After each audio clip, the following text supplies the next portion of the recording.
Alright, hello students. Today is, Wednesday, March the 2nd, 2016. And here are your top announcements. First of all, I haven't seen you guys in a while, and I'm sorry, I've been out of town a lot. In the past 2 weeks, I've been to Mississippi, I've been to Asheville, North Carolina, and I've been to Murfreesboro, all either talking to people and imparting my knowledge to them, or learning some things from people. I went to a school in Mississippi to help them get started with their online programs there. And then I went to Asheville, North Carolina to go to a blended learning summit to learn more, not only about blended learning, but about, just different ways to make online learning cool.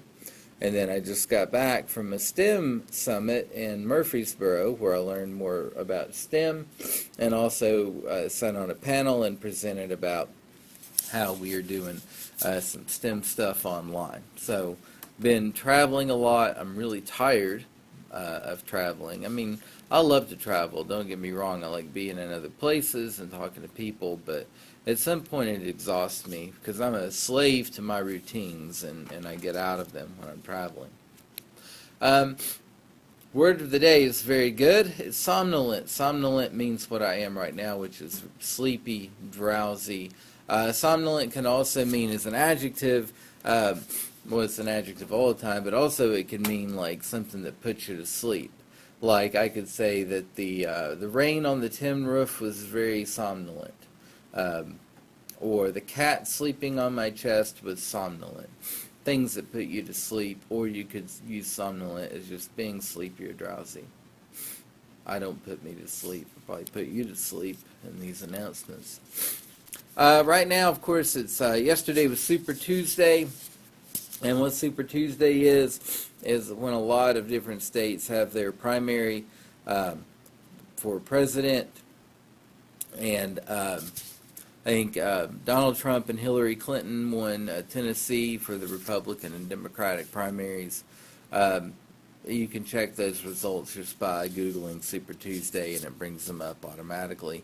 But it's part of the election process, and so I thought, well, what is your role or your duty in a democracy?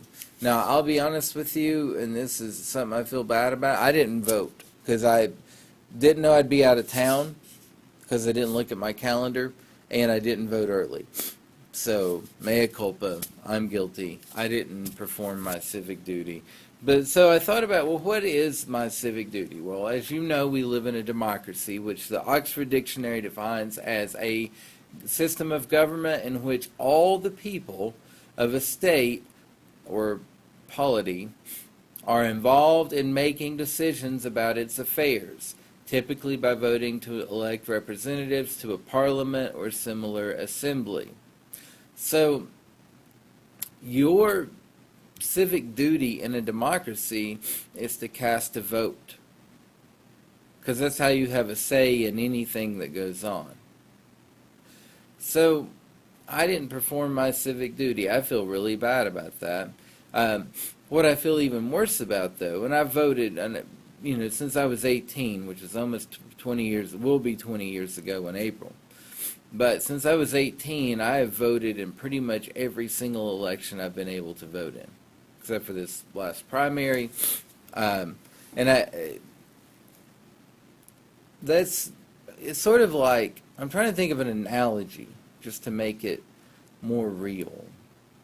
So if three of us are in the car and trying to decide where to eat, suggesting a restaurant would be my civic duty, because I am helping us make a decision on where we're going to eat. And then if we come down to two restaurants, I pick one or the other, I'm doing my civic duty. That's why it's so annoying when you're trying to decide and people are like, oh, I don't want to eat either of those places. Or they're like, I don't know. Because if everybody's like, I don't know, then really only the person who gets the power is the one who does care or decide where to eat. Maybe it's a bad example. I don't know, but I'm trying to think of like examples that are smaller to represent what are the bigger ideas of this. But the bottom line is, if you look, and not all of you are 18, some of you are, but really, old people vote and young people don't. The young people do complain a lot about how things are going, but what right do you have to complain if you never vote? Something to think about. So, when you turn 18, I've seen a lot of our students, I'm so proud, a lot of our students already like, yeah, I turned 18, I'm voting, and, posting pictures of the little sticker you get and everything. And that's a beautiful thing. And I don't care, what your political ideology is or anything. The only thing I care about is whether you participate or not. And cast your votes to, keep public schools strong. Those are the things that I care about. But, yeah, I just want you to be involved and cast your vote. You don't have to be out marching or carrying a sign or waving a flag or doing whatever. Just vote. That's what's required of you in a democracy. And if you don't, you can be like that guy that's like, I don't care where we eat. You can't complain about the food. That's my rule. Like, if you say you don't care where we eat, then you better act like it was the best meal you ever had, because that's the one you chose. I think was it Voltaire that said, not deciding is still making, not making a choice is still making a choice. I think. It was the band Rush, even though you do not decide, you still have made a choice.